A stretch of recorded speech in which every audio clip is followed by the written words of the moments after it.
what's your top 3 biggest failure stories in business? Tough one. So the first one was 2012. So we had just opened our Ikeja office, and so we had over 2 million naira to open in Ikeja.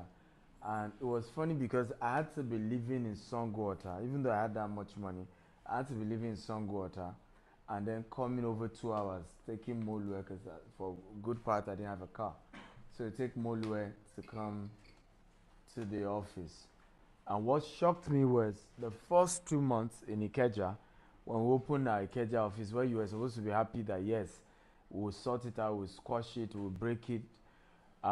First 2 months, we exhausted the over 2 million naira we had. Right? First 2 months. And we're now back to trying to really sell, to even pay salaries to. I look back at some of those staff we used to have, they really endured because we just didn't. In fact, and it was funny that even me, the CEO, there were days where I did not even have 200 naira to take Molue back to Songwater. So I had to sleep in the office. So I remember one of those days, mosquito, literally, by the next morning, my whole skin was swollen, right? And that same day, I still don't have guarantee of going home, except sales comes out some way, somehow, right? And this is probably one of the reasons why I'm still a very rugged marketer too. Because what pulled us out then was aggressive. So today I don't know how else, I don't know how to play clean branding and marketing like easy. Right?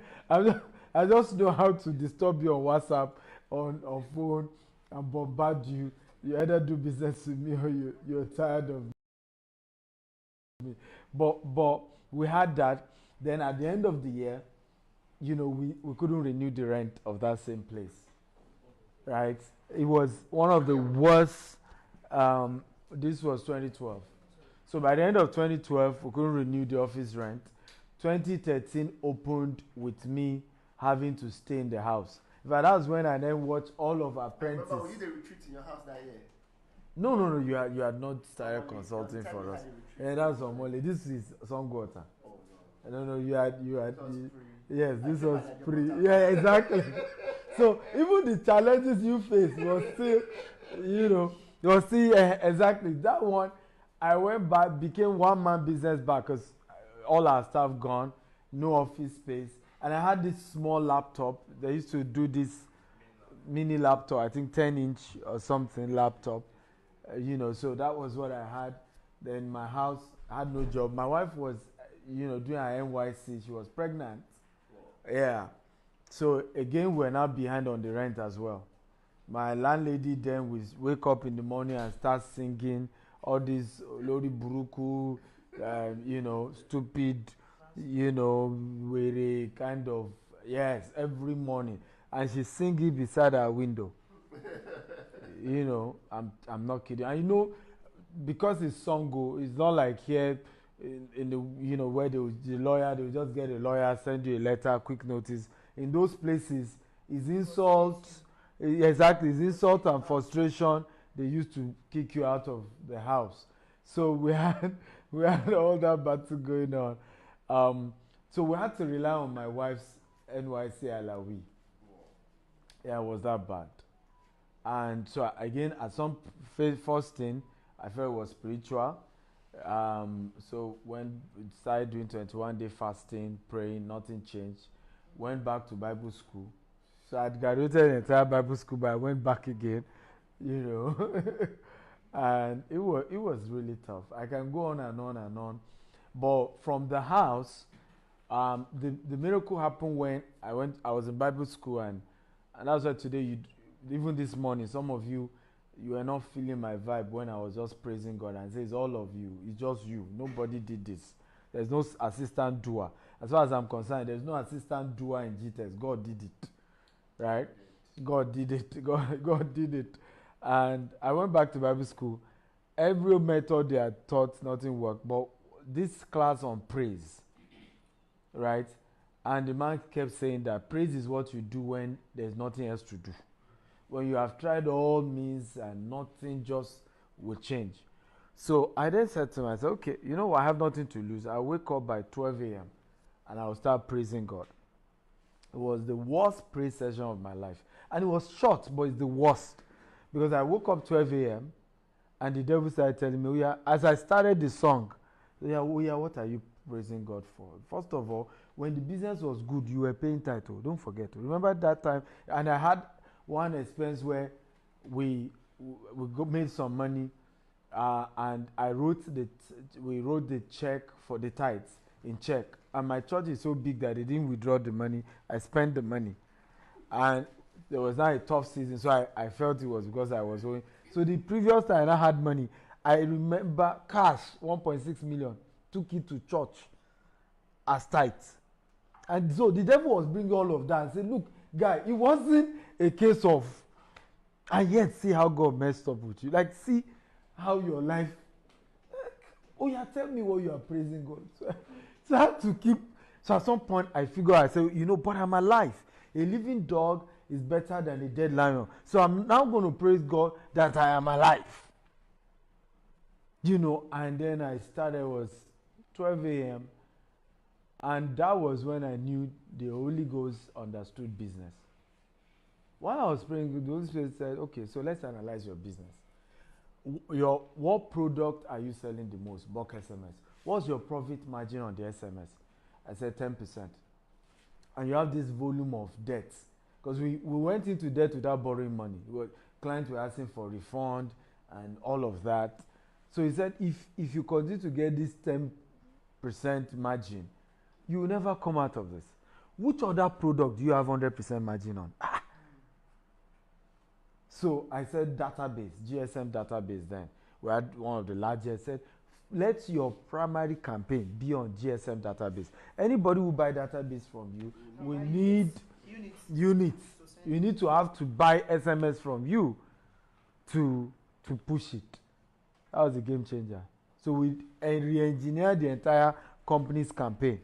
We have the largest database. In fact, we had the campaign, are you going for election? We can help, and then I joined how many, and another thing the Holy Spirit said to me is, let's even assume your problem is spiritual. You have this email database of 200,000.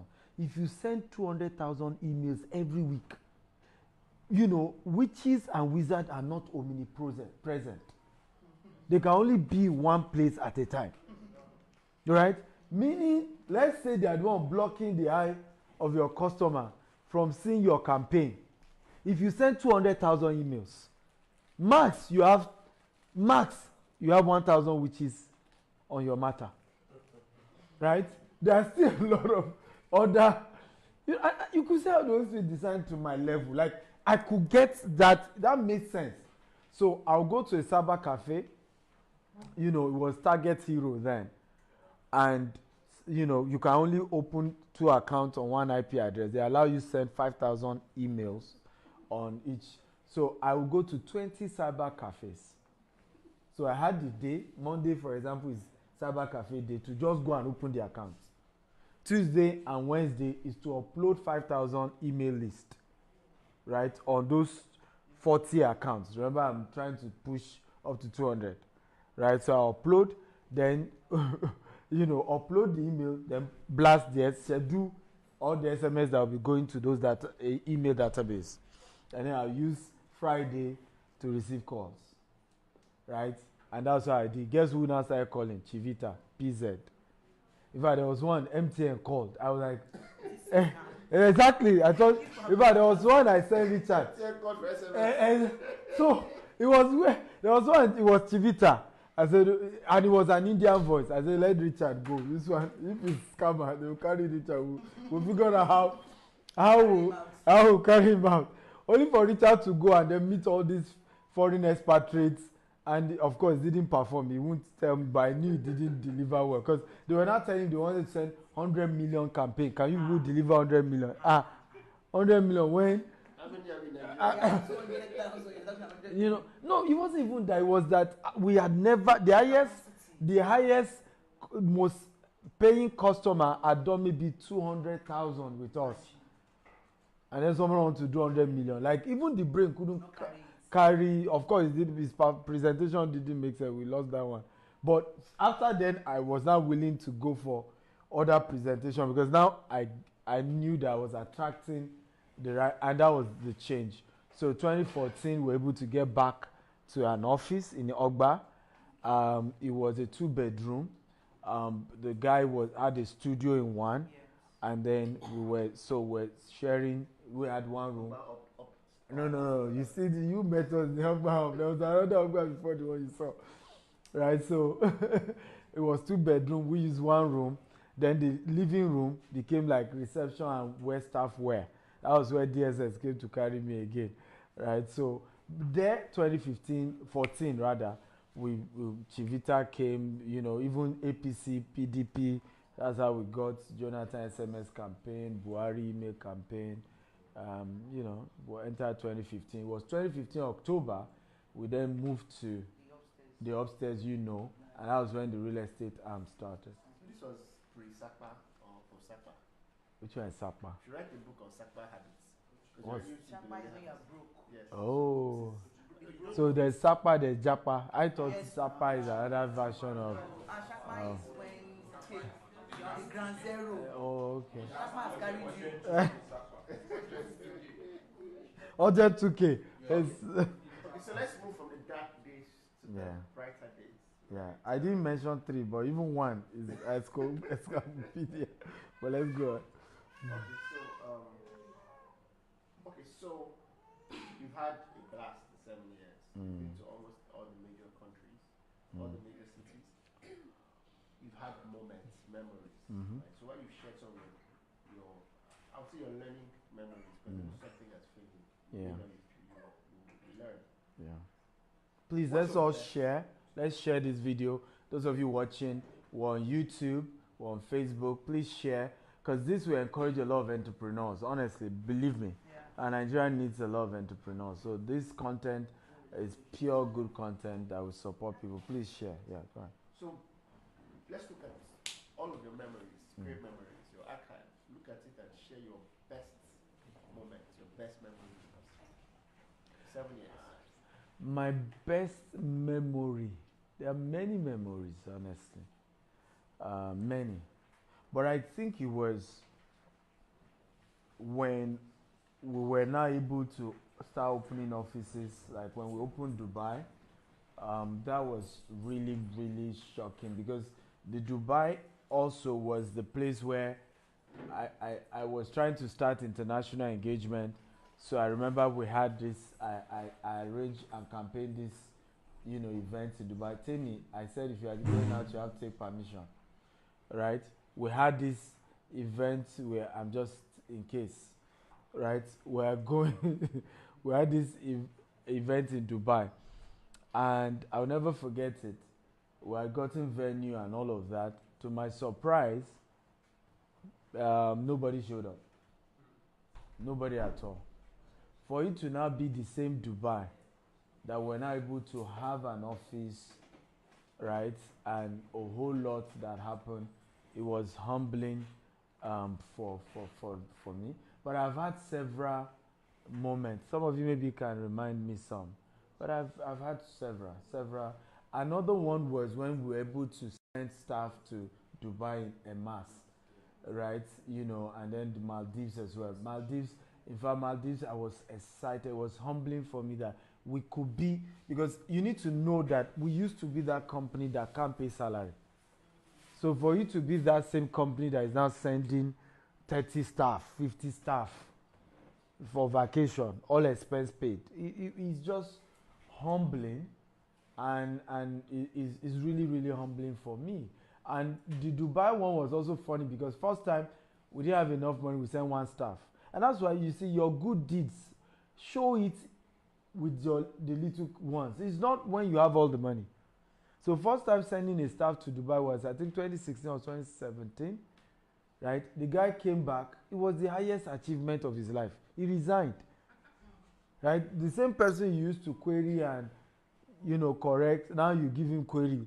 His reaction was just funny. And cut the long story short, the guy resigned. The second person, the third person, and it's the same thing I'm seeing with transferring staff to Dubai, and then later say they should come back. and they are resigning. I'm not going to stop transferring staff. Nobody's going to make me feel bad doing what I think is right. Right? So I kept on. The second staff resigned as well. The third person resigned. The fourth one was the mass one we did when we were about opening. You were there, you know. And funny enough, people stayed. So, and we continue that culture as well.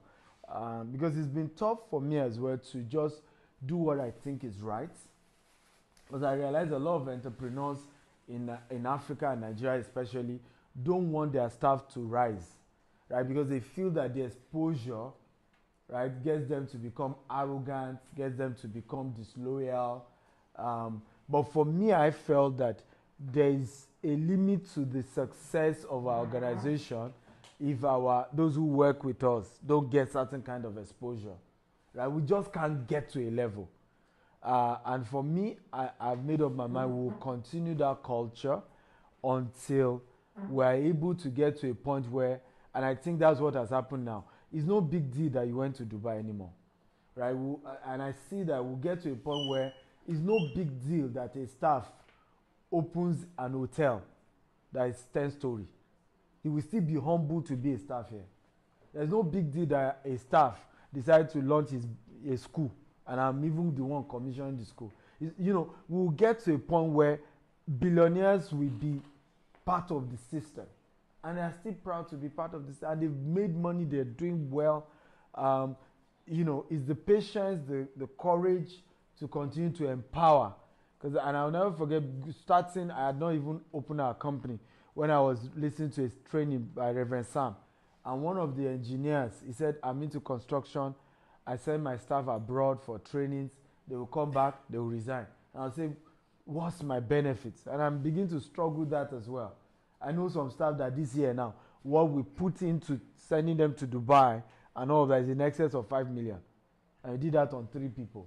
And then the 3 people want to leave. Right? That's 15 million gone.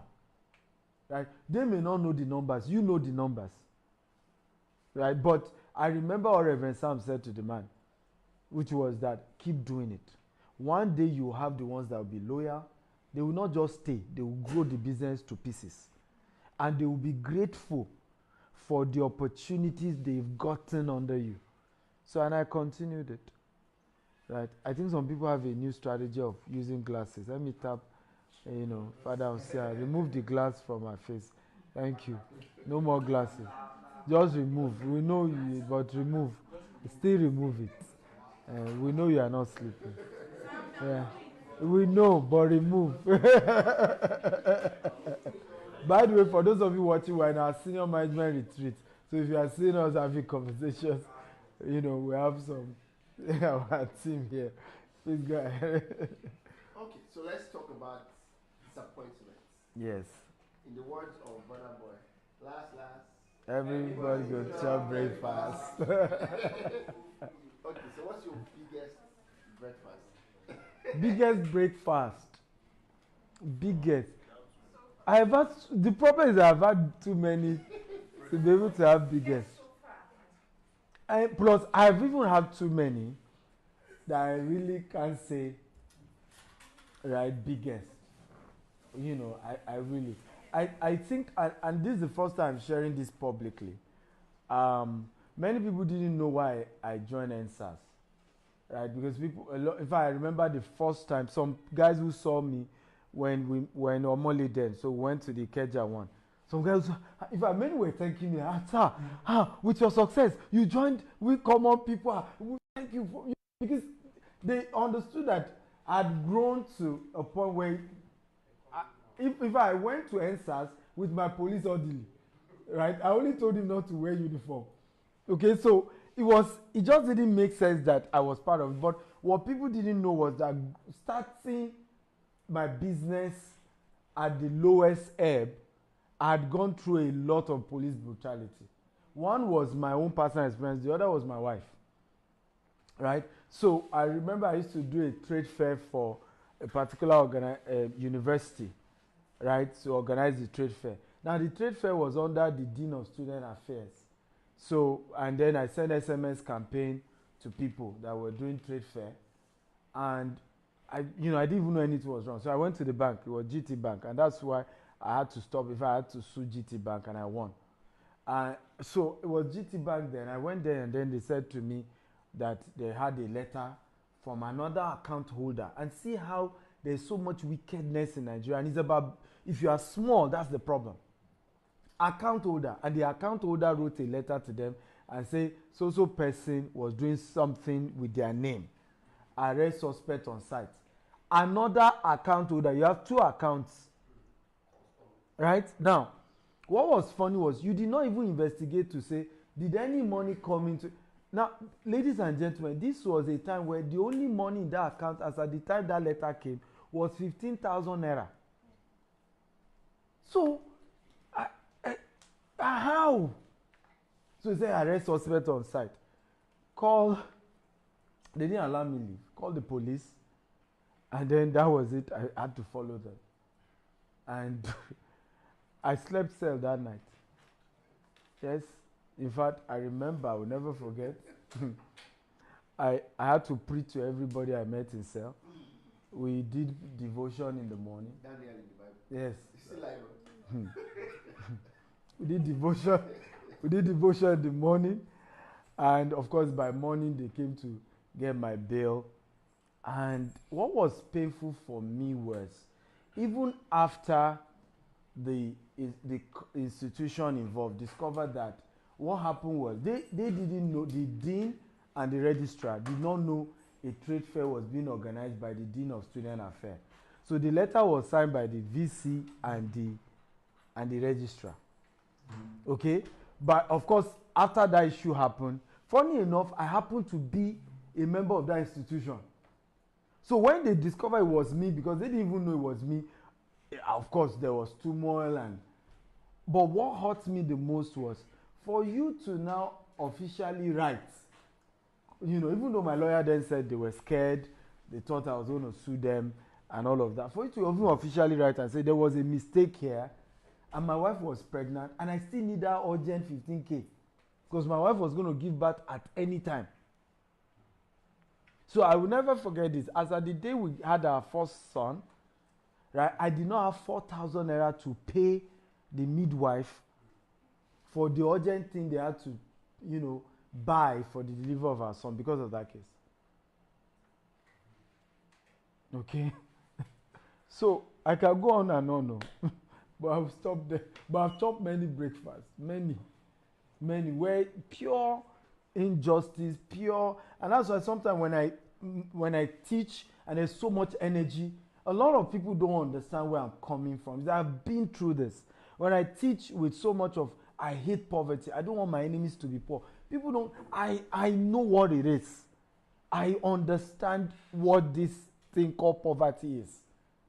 In fact, incidentally, the lady who had to release, because I wasn't even around when we had our first son, who had to borrow us and go and drop the 4,000 in the hospital when we had our first child, was the first branch manager of Gtext USA.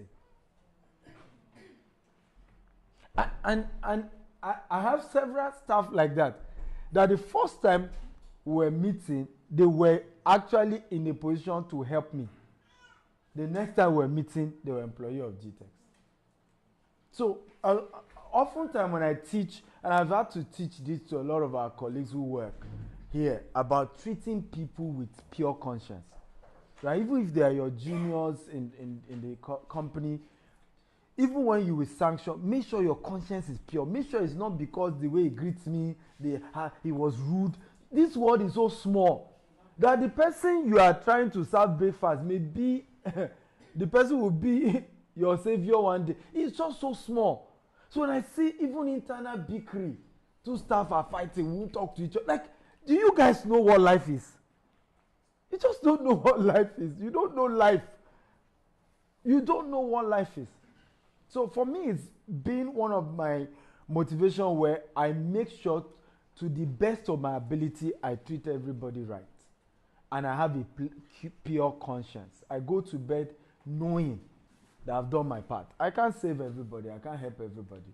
Not everybody has had the best of experience with Gtext, either as employee or as clients. But God is my witness. I've dealt with everybody with pure conscience. Okay, so we're going to shake things up. I'm going to put you on the spot on different things. We're going to call it versus. So I'm just going to ask you different people and you choose one. Yeah. Your favorites. In other words, I'll ask you favorites, but it will look like a high school essay if I say what's your favorite food or favorite car. I'm going to put you on the spot. A huge fan of gospel music, I know that. Oyeko or Natalie Bassi? Ah, no, do say no. I don't have any favorite. The two are mine. No, choose one. I can't. Honestly, I can't. And this is how to change Nigeria. You must vote. One man, one vote. I know you like both. Yeah. Choose one favorite.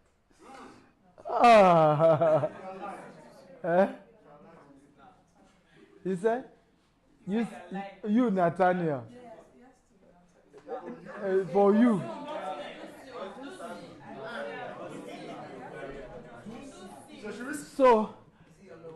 So let me say this, right?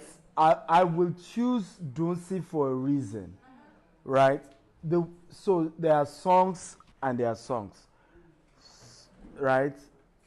And this is what I'm saying.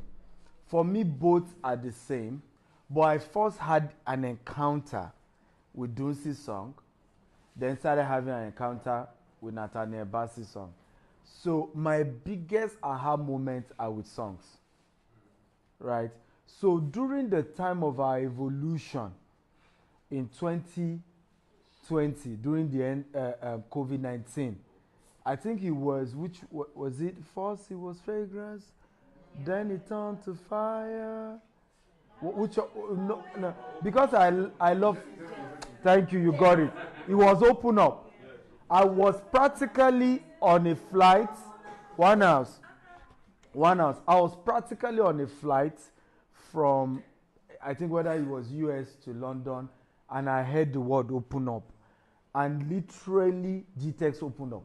Like I was getting inspired ideas. That was when we opened Dubai office. It was like an instruction of go and open all branches. Like go international. So then after that, I started having similar encounters with Natalia Bassey's songs. So based on that is why I will rate, but honestly both are the same in terms of inspiration. Eh? So let's move from religion to favorite. Burner or whiskey? Music. Honestly, you didn't give me the choice. I'm a Davido guy. No, that's why I didn't put Davido. Why? But the battle has always been Burner whiskey, not Davido whiskey. No. Is Davido and whiskey? Eh? Is Davido and whiskey? Okay, Burner. Hey guys, I'm the moderator. Respect the moderator. I will go for. It's a tough one as well. Whiskey and Davido and Whiskey and Burner are not on the same. The two of them are a battle of talent. Davido and Whiskey is not a battle of talent. It's a battle of popularity. That's true. That's true. It's a battle of popularity. And I think in recent times, particularly since Davido released those donations, it's no longer an argument to make anymore. But battle of talent, I agree with you. I would probably go with Burna Boy, and I'll tell you the reason is because Burna Boy got a mentor, and I'm big on mentorship. Burna Boy lost his Grammy and got to Angelina Kidjo, and in a strange way, rather than what many people do, everybody hear this. He decided to go and pick that same Angelina Kidjo as a mentor. You can't remove the role of his mom in that anyway, right? And one of the things Angelina Kidjo told him was that nobody wins Grammy without a different sound, original sound. You have to have a sound that is original to you, right? And of course, Burna Boy did the tweaking and he won the Grammy, right? So his ability to have recognized that, his ability to have gotten the mentorship, his ability to have. In terms of personality, I'll go for Whiskey. I love Whiskey's personality. I think he's a lot more pleasant, in my own opinion, to Burna Boy. But talent-wise, I'll go with Burna Boy. In terms of in terms of pleasantness between Burna and Whiskey, I'll go with Whiskey. But pleasantness between Whiskey and Davido, I'll go with Davido any day, anytime. So we're just moving through different. So let's go to politics. And this is sensitive because these guys are likely to see this. That's why they are likely to see it. Politics.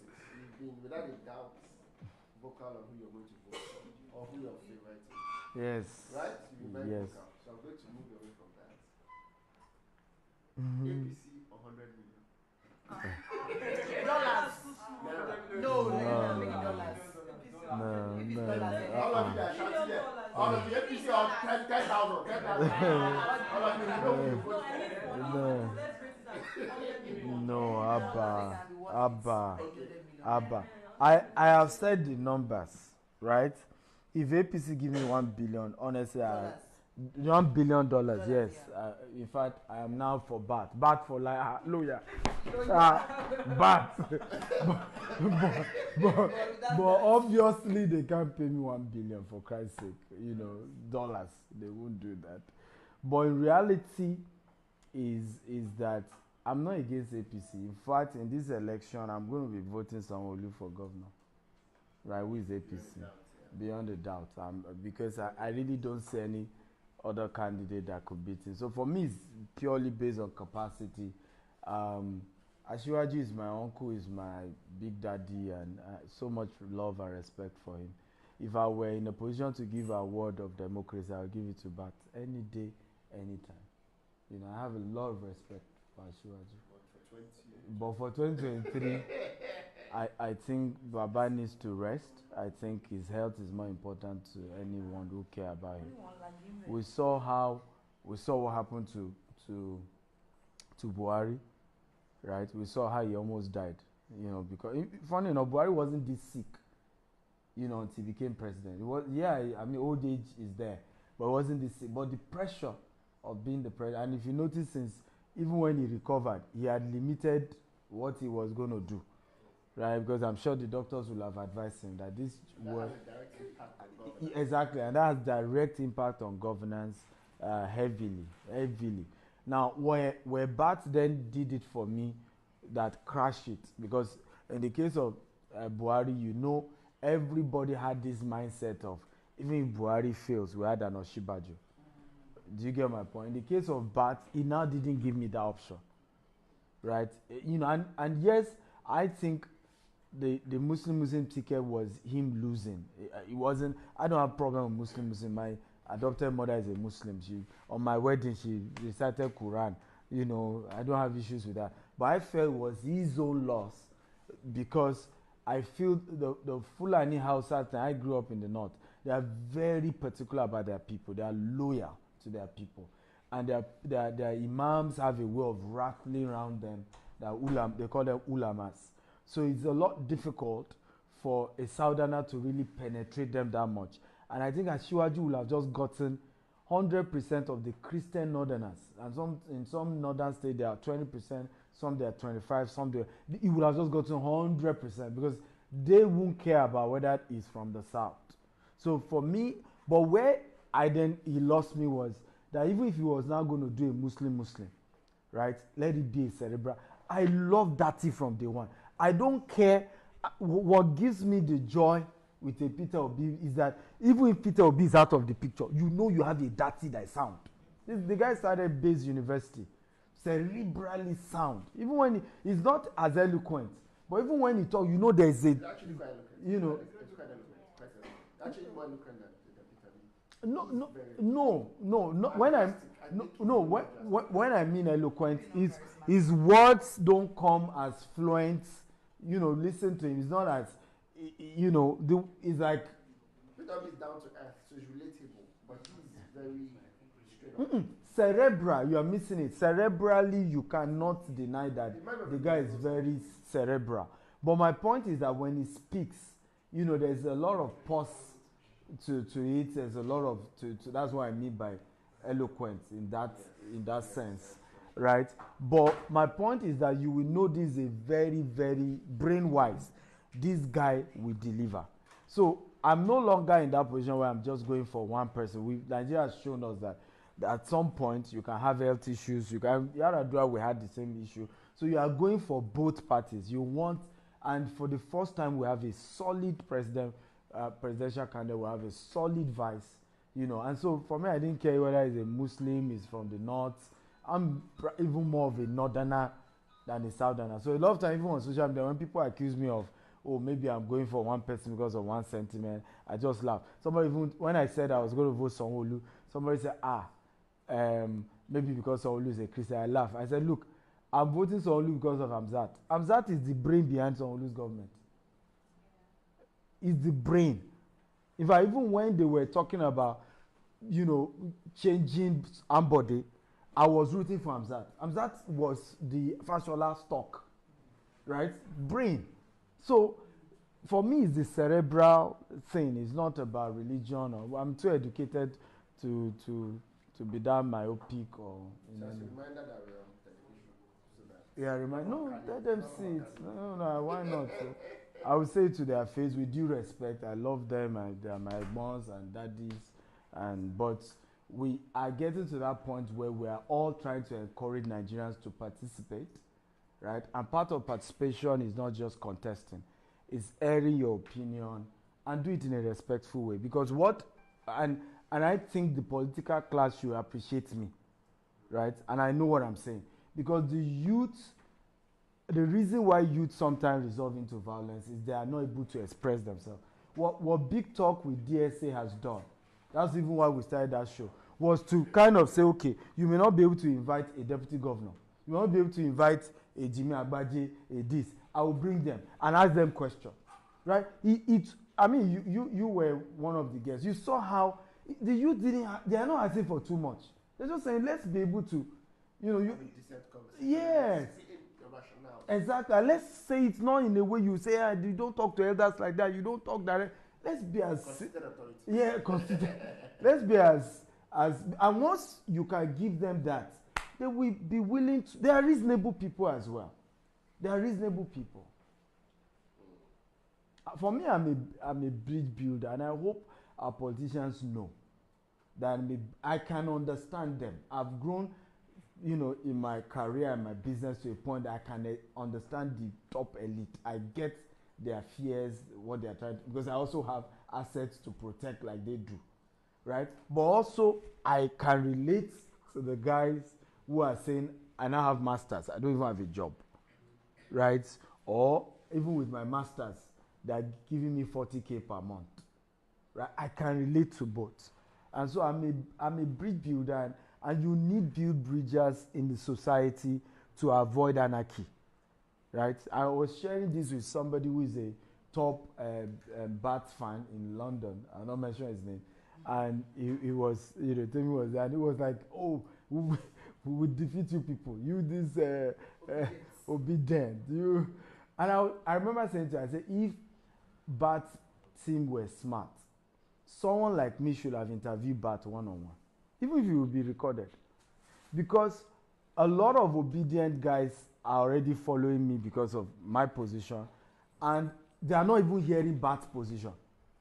And when you look at international politics, you will see that despite Donald Trump abusing CNN, there are certain situations where he will still grant an interview to maybe one particular CNN reporter. I don't know whether you get what I'm saying. He knows that they will not even report it well. But he want the opposition to hear his own view. There are still some opposition who just, I've never heard, you know, this way. I'll give a very shocking example. I was in the US, I went to visit Dr. Pepperwo, and I was in this family of some people. You know, I used to think then that all Nigerians and blacks were supporting Democrats. So it was Hillary and Trump. This was early day Trump, before first election. So I said, if I were to be an American, I will vote Hillary. Oh boy, the dinner turned sour. Because our host is a medical doctor who is a pastor. The man, what are you talking about? the people who are forcing me to abort pregnancy even at 9 months, and I as a doctor don't have my will. When the man scattered table, I had to, sir, I'm so sorry, sir. I didn't Trump it is. So then I used to then say, in my own view, that Fox were biased, and that CNN, I only listen to CNN because CNN gives you a very unbiased. So Dr. Pei was asking, what are you talking? What nonsense are you talking about? Fox is Democrat. I mean, CNN is Democrat. I didn't until I now started listening to Fox, and then was comparing both. I mean, obviously this thing is true. Like one is tilting towards one and one. So a lot of times, the people who run the show, they are playing Ludo with our brains, and we don't even know, and we are just sitting down there and wanting to kill ourselves over. And finally, I'm not going to kill myself for any candidate, including Peter Obi or that. It's important to say that I'm willing to push my candidate and respect other people's opinion. I've been meeting with all my APC friends. For those who are willing to meet with me, we gist, we talk, we argue over it. And if Bat wins, I'm going to congratulate APC. I will probably be the first. If Atiku wins, I'm going to congratulate PDP. Right? It's not personal. We're all after the same thing. You know. Key candidates, free and fair. They win free and fair. Okay. If they win free and fair, congratulate them. Congratulate someone that took your land. And he pay you money. That's a lighter note. Does that mean you are also obedient? You know, because sensing. I am the MC. Cannot be asking MC. Yeah.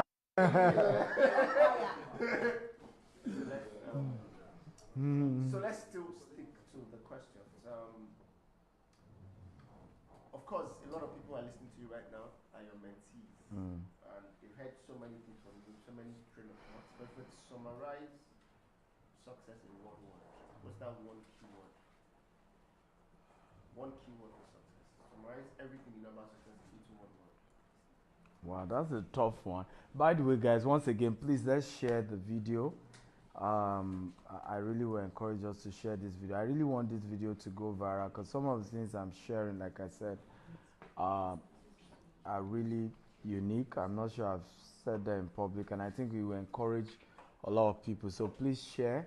We're streaming on YouTube, on LinkedIn, on Facebook. Kindly help us share across all platforms. Honestly, I think success is a destination and not a journey. Right? I mean, sorry, success is a journey and not a destination. Sorry, please. Success is a journey and not a destination. So it's difficult when people ask me, what's success? I'm like, I'd rather say goals, right? Because today, I am already planning to give a 100-year vision before the expiration of our vision 2035, which is to do 200 estates and 25,000 green and smart home. So I'm hoping that between now and the year 2027, Jesus tarries, I'll unveil a 100-year vision, which of course I can't finish because I will be long dead, but the next people pick it up, and it's going to be in my will that anybody who runs Gtext must leave the company with a 100-year vision before they leave. So if they take over and we have gotten the vision to, let's say, 80 years left, add another 20 years to it, right? And I think it's powerful when I wish Nigeria is planned this way, because I think it's powerful that way, because you now will think systems. But the problem with Nigeria is that we're always just thinking now, we're always working for now. And once I'm not the initiator of the vision, I'm not going to run it, right? We're building a Gtext where your vision self, you will not be alive to run it. I don't know that you get my point. So my successors will have a vision they are running. They will not add their own on top of what we are having, okay? And when people have that mindset, they are thinking institution, they are thinking systems, they are not thinking you know, and they can then do the right thing, because you are not making moves just for. And it's the same thing a lot of us struggle with, even in business. We are thinking of today, bread and butter, survival, what I will eat. I always say this to people. I said, I never was able to plan well for Gtexthomes until my own personal daily bread, okay, was no longer the issue. When I got to a point where, through the Stephen Actel consulting, my books, my coaching, I was able to make enough money to take care of my basic needs. I started thinking long term for GTEX, because I'm no longer trying to compare, if we spend this money to do retreat for staff, that's the cost of my house rent, or that's the cost of sending my kids to school. You know what? There are certain thoughts that just affect your ability to make key investments into the future. Just on a lighter note, what you said now is so deep, because it's why we should cut some people's slack, right? Yeah. A lot of Nigerians are first generation success. Yeah. First generation success is, and as a matter of fact, there's a research that says that 80% of Nigerians still have their grandparents living in the village. Right? So some people, even their parents living in the village.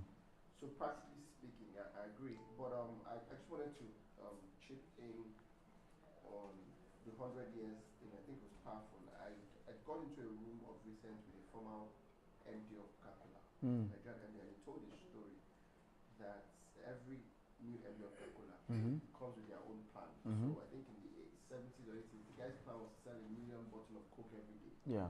And then some guy came whose name was Gozetta. Gozetta is the longest lasting Coca-Cola. MD. MD. Gozetta is a very popular guy. He did the blind taste, Coke and Pepsi. Oh, okay. And he moved that, we should remember, to 1 billion bottles A day. Wow. As of today, Coca-Cola sells over 1 billion bottles Every day. Every single day, 1 billion bottles. So yes, I think it's important for people to write, and it's also something around continuity. Amazing time we're having. Yeah. So let's move to the future. There's a trend. We start from the past to the present. Now let's go to the future. Because when you become a market leader that you are, your role is to define the next for your industry, not even for yourself. Looking at the amount of saturation in the real estate sector, very saturated. Heavily. Anybody can go into real estate business. What do you think in 15 years, or let's say 20? What's the future of real estate?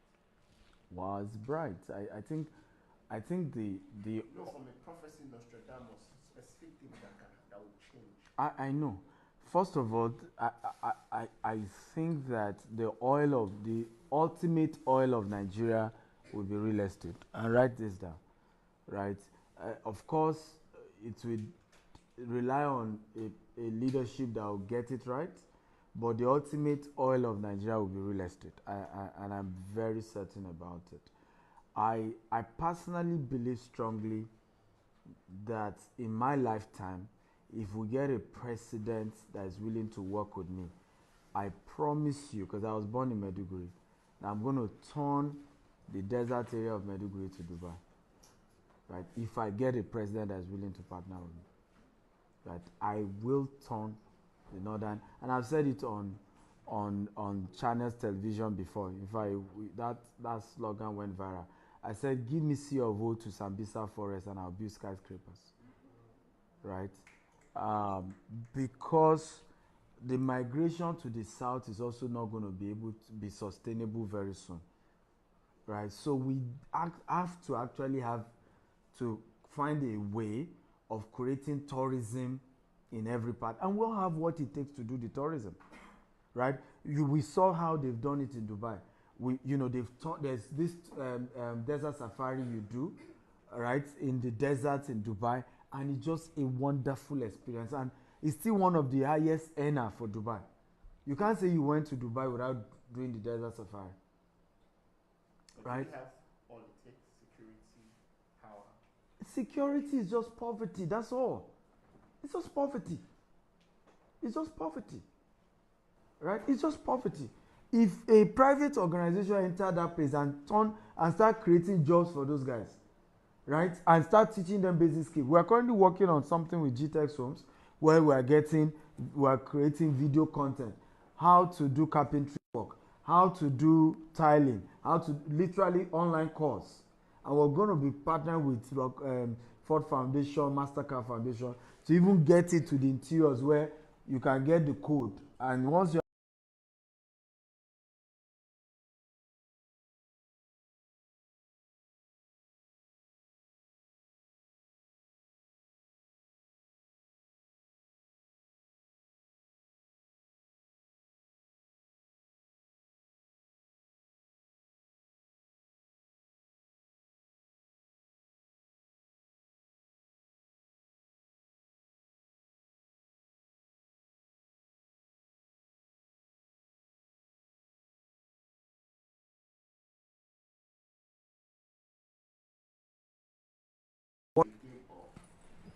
Because I think the easy way route is to always think that everything can be solved by throwing money at it. In this case, providing jobs. Is it really a case, and I need to get your view, is it really a case of no jobs, right, or lack of value? I'll give you a practical example. Because people say that even in the South. A lady, for example, who makes 60,000 in one night, doing what? Will tell you, doing prostitution. I did not say anything.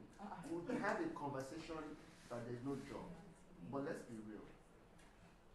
The same way the person who's carrying a gun in Borno, because we assume too much. We assume that the person who's carrying a gun is because there's no job.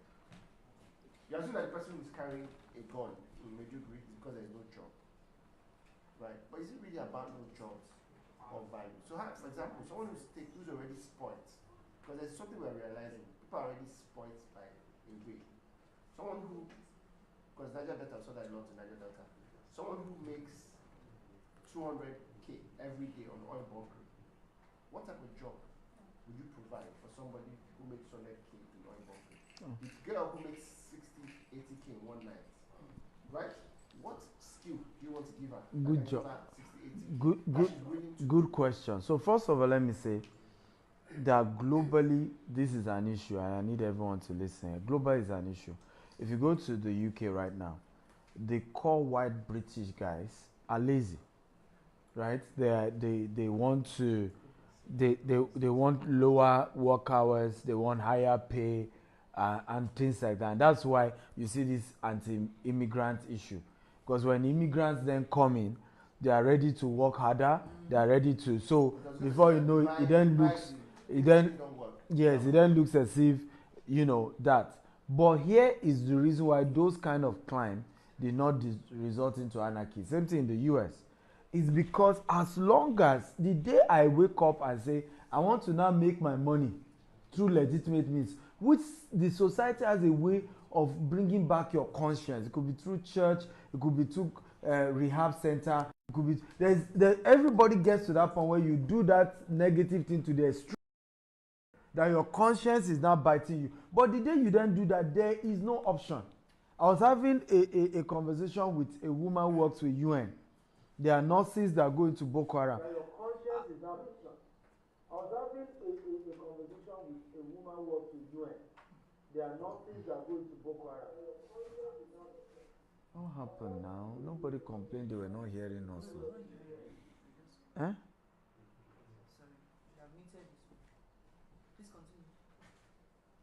So, so she was a nurse, and then she said some of the people. In fact, at the beginning, when the government said we are rehabilitated Boko Haram, that they were really scared to treat these guys.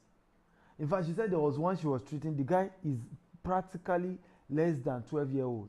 He will come to her, auntie, give me draw, I can't sleep. Right? They came to their village, they killed his father in his eye, and forced him to start killing. Yeah. So, and there are many of them like that. It wasn't that they went, James, stand up. It wasn't as if they went into, those things because they just didn't have a choice. And the same people, as they have started rehabilitating them, many of them are taking it. The people who wants to live that kind of life. So the same thing you will see with even so-called prostitution. There's a time maybe it was big when you were 20. Before you know you are 40. Like, you can't do that forever. Right? So you still want, it's usually when there's still no alternative that then gets you in that mood where there's not. Many of the kidnappers in the north have said it to people they kidnap. That tell your president, he promised our children schools, jobs, because they came from Chad. That they thought he did not fulfill the promise. So even people, you get the, so everybody does. Look at what happened with Niger Delta. You know, incidentally, our board chairman for security, Mr. Michael Kiro, was the man who started, the IG that started the Niger Delta, you know, and was telling us that the Niger Delta amnesty program under Yaradua. He said, in fact, when he brought the proposal to Mr. President, and Mr. President even approved it and started the groundwork, right? One of the cabinet members was against that move and was trying to squash the thing, that he had to go back to the president and say, one of your, you know, he didn't disclose the person's name. This person is trying to sabotage this thing. You know, but sir, I promise you this thing will work. Many of those guys that we say were making money from oil, many of them are studying in UK, in Dubai. They got scholarship and they stuck to it. Some of them got scholarship to study even in Nigeria, right? And they stuck to it. And we know many of them today, right? So, and many came out of the creeks. And they even enjoy a better life outside the creeks than who wants to stay inside the creek for life. At some point, you are willing to come out and even be rehabilitated, start getting contracts. They even gave some of them contracts and things like that. So ultimately, nobody wants to continue a negative path for life. If you are willing to give them alternative, sane society is about giving people opportunity. Right? There are a lot of people in Gtext, for example, that probably will have had a different life, particularly the ones who joined us at a younger, maybe they were leaving school, right? That their lifestyle will have been different from what it is today if they are not encountered Gtext, right? You know. Okay, so let's still go with brain teasers. You're big on billionaire, being a billionaire habits, making a billion. So I'm going to put you on the spot. If you were given $1 billion now, $1 billion now, and you need to spend that $1 billion in 48 hours, but you're not allowed to do 3 things. 1, put it in your business. 2, give it to charity. And 3, give it to church. Break down 5 ways to spend $1 billion in 48 hours. Because it's so easy to give $1 billion to charity. No, you acquire more land. I'm the compare here. It's creative thinking we are looking at. How would you spend it? I can't give it to madam. Number 4.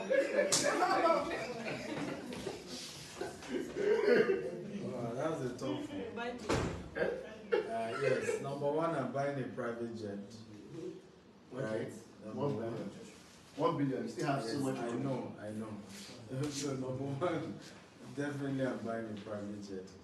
Number 2 is to buy large expanse of land. That's business. That's land banking. Let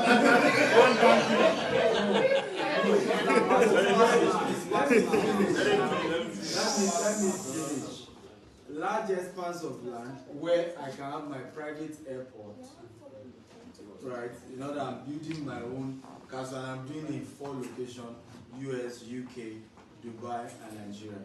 Large expanse enough to have my own private airport. So I'm not going to be parking my PJ and parking my garage, hangar in my compound, right? And in that same, each of those massive castles, I'm going to, of course, have my private farm. I'm going to have my, my house, have, amazing opportunity to treat presidents of nations. In fact, the goal is to make it, if possible, some of them will be islands, where the day Joe Biden retired, I will offer him, including my PJ to pick him, to come and just do vacation, in my castle. So 1 billion is gone already. Yeah, I'll definitely go. Definitely go. You don't give your people. It may not even be. You don't give your people 100 million. I can't. No, that's not charity. That's charity. That's not charity. It's charity. No, that's not charity. That's still for business. Because it's still PR. No, 100 million for nation building.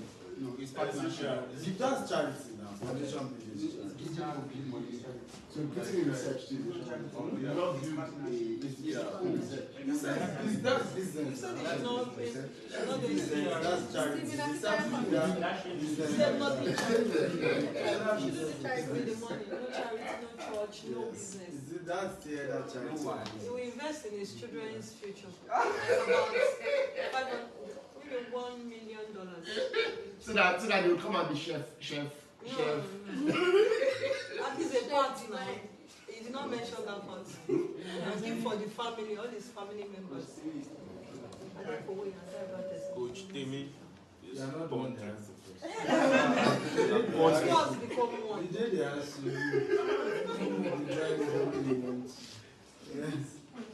It's been an amazing session, hasn't it? Yeah, so before we go, of course, we just cover says that we end with legacy. Right? Always the last point of any great person. What you want to remember for. Right? So I'm not just going to be direct ask you what you want to remember for. Right? So that's what I'm asking. Right? So let's assume that today's date, right, is October 4th, 2094. That's long life, right? And you're lying down and you have your great grandchildren, your grandchildren, and your beautiful wife, who is now 90 something, laying next to you. What are the advice you give to people at that point? What would matter most and what are the advice you give?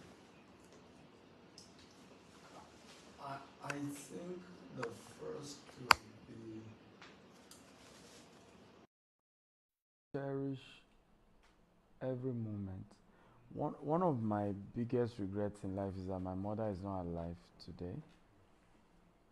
You know, and if I know my mom would die earlier, I probably would have spent more time with her. So cherish every moment you have. I mean, I'll be letting them know that this youth is like vapor. It will soon vaporize. Right? This I'm young. You know, it's like vapor.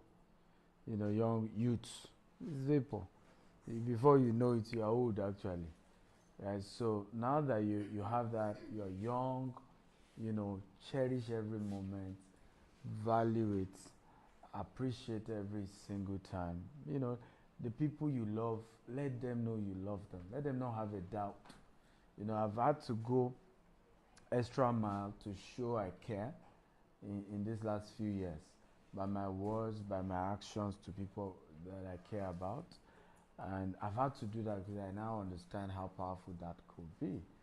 I also definitely let the younger ones know that, and this is probably very, very important for them to know, that they need to stop worrying. You know, I really feel like I worried a lot at a phase of my life. You know, just to worry.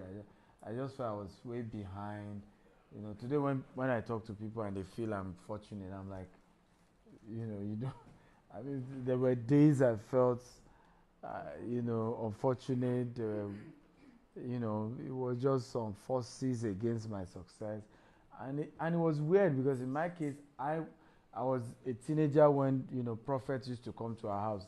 They will see prophecy on everyone. This one, pray for him. Something bad is about to happen. When it comes to mine, say, this guy is going to be very rich and very famous. That's the only thing they will say about me. You know, and they will say all those things. Meanwhile, I was the only one who I had done operation on my what do you call it now? Not just toes, the other legs, but majorly the toe. My two toes I've done more than 20 surgeries on them. The last one was even in the US, where they had to use a chemical to prevent that nails will ever grow on those two toes. So I was a teenager that I couldn't play football, I couldn't do any sport. Fun fact, There, I'm gonna there, feel that toes do not grow into, nails don't grow into toes. I know. You know. I've seen it before. I said maybe it's because of his nose.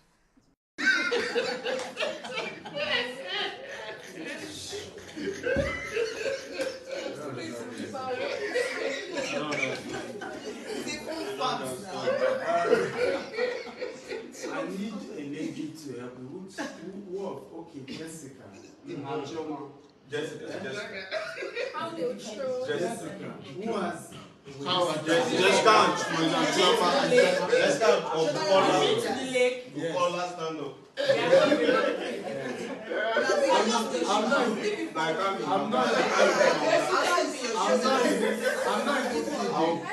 I'll enter the water. I'm not even thinking. So once we are through, right, we'll carry her. I will hold her leg and right, one of you will hold her leg. And then if we have enough people to appeal, we'll let her down. If we don't have enough people, We have enough people to appeal. Tochi, Jamio, I'm here.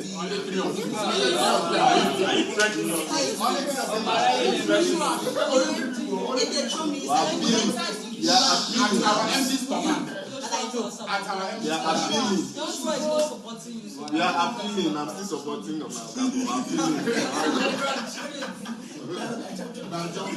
Alright, guys. But I want to know something about the last question. What are your last advice and your last day? That's really what production is. You notice how everybody's last day, they seem to replace money, power, respect with happiness, love, and freedom. It's a standard. Anybody, matter if you go to like Ruth, maybe ICU, you find that everybody says the same thing. It's actually a record, and I'm sure the team never read this song. Everybody literally says, I wish I cared more. Even I wish I cared more. I wish I spent more time with people. Right.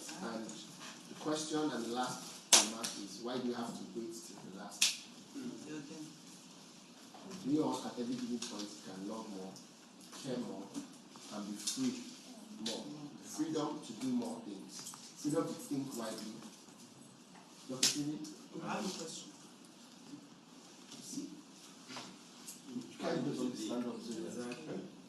when we will do what we have said. Just one last question that was related to your last question. I really wish that was the line you went to. So I want to know, 2094 as well, who do you want to be remembered as? Who is that person? If you can paint a picture of. The guy who democratized wealth. I give that to you. Yes. I said what you do is you democratize wealth. Okay, thank you. I've always known that will be of wealth. I've always known. Go and verify. I've always known that, in fact, my name is Akolade, bringer of wealth. You know, Akolade. So I've always known that I wanted to remember as the guy who it just helped a lot of people, because once there's fun, I give an example, I've been able to love more. I've been able to love more in recent time because I had more. Like, without the money, it's difficult. I just finished speaking with my was thanking me for the last money I sent to him. I wouldn't have, even if I had wanted to send him money. When the money wasn't there, it's difficult. So a lot of time, and this is very important, when people then use that word of, why couldn't they have loved more? Sometimes that they didn't have the means. In their later years, they had the means, and they just wish they had it earlier to be able to have shown. Because love my mother more meant that I wish I had done more things. I will never forget the wristwatch I bought for her. It's still one of the fond memories, even though she was asking me where I bought it, how they must have cheated me. My mom always believed I was a terrible negotiator. And it's funny how today everybody feels I'm a master negotiator. So she was just asking me, Ibolotira, Eloni, what's it buy? I'm like, enjoy that I bought you wristwatch and don't bother about how much I bought it, whether it was, But, I have that, desire of, so a lot of things we will wish we do will still be when we have the resources, to be. That's why it's still important to quickly, and that's, I think, one of the advantage I will have. I believe God, I'm going to live long, and I've had that covenant with him at an early year that, my debt, I've told God the debt I want to have. I want to sleep and not wake up. And I've gone to mountains for years growing up, asking God, this is my request. I don't want I die inside fire. And that's why, like I said, you're not carrying body to heaven. Yes, I don't want that. I told God long ago. And I'm talking about days where every day I pray for 2 to 4 hours a day. I'm just me and God. And I was not even asking for money. I was a teenager. And I was just saying, these are things that are important. You and I, I've lived my life to serve you, but these ones, I don't want them. So I remember the day we had a plane issue where it was Emirates to Nigeria, and we had to turn back mid-air, dump the fuel. The plane was shaking, and one of our clients, Mrs. Toyin, that I went to visit in London, she was in the plane. She was in economy. She had to come to business class to wake me up. To see what's going on. The plane is about to crash. So, and I smiled. I looked at her. As long as I'm here, this plane cannot crash. If I think tomorrow, she will tell you. And she couldn't. Is this man human? She couldn't believe somebody can. If it was that I said it after we landed, it's a different matter. In the midst of this thing, you can be talking like this. She looked at me. Hey. I said, go and relax. We go back. As long as I'm here, we can't crash. So for me, I've had those covenants with God, and I wish I live long, and I believe I will. And I'm happy that I quickly was able to be financially free, so that I can have a longer memories of just using my wealth to make people happy and see how it makes them feel.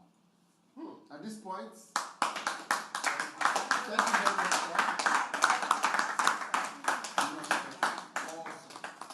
Thank you. So we're coming back by 3 p.m. Right? So we'll go have lunch. We're coming back by 3 p.m. Who is helping me with Temi matter? We're taking Temi to the lake. I'm not joking. It's not even